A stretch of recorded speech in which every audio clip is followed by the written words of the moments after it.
जय श्री राम, जय श्री कृष्ण, हर हर महादेव। मैं आप लोगों को आज भोजपुरी बेटी विवाह गीत सुनाने जा रही हूँ। अगर मेरी गीत अच्छी लगे तो मेरे चैनल को सब्सक्राइब कीजिएगा, लाइक कीजिएगा, शेयर कीजिएगा।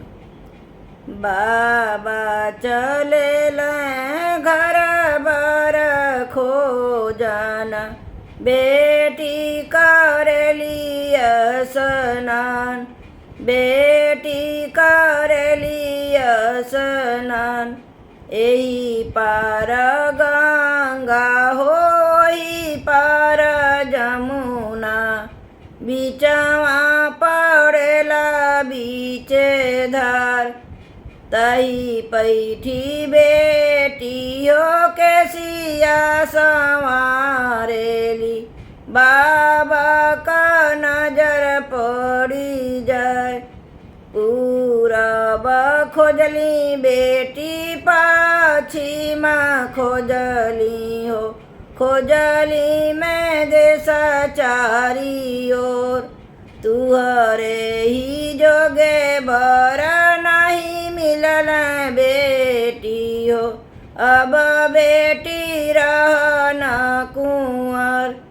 कवन कुरैनिया बेटी भिखी तू ही दिहलू हो, मिले ना घर बर तुहार।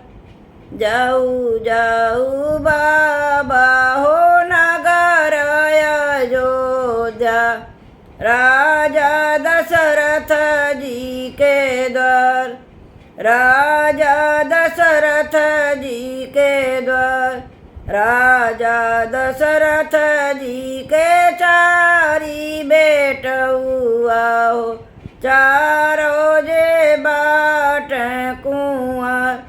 चारों भैया में सुंदर बर सांवर, उन्हीं का तिलक चढ़ाए, उन्हीं का तिलक चढ़ाए।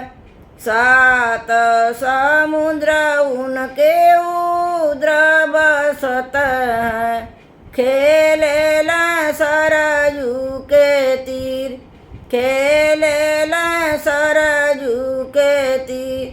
उन्हीं कहे बाबा तिलक चढ़ाई, राम जी से होई विवाह, राम जी से होई विवाह। सोने के कुरैनिया बाबा भिखी हम दिहली हो, हम के मिलेल भगवान, हम के मिलेल भगवान।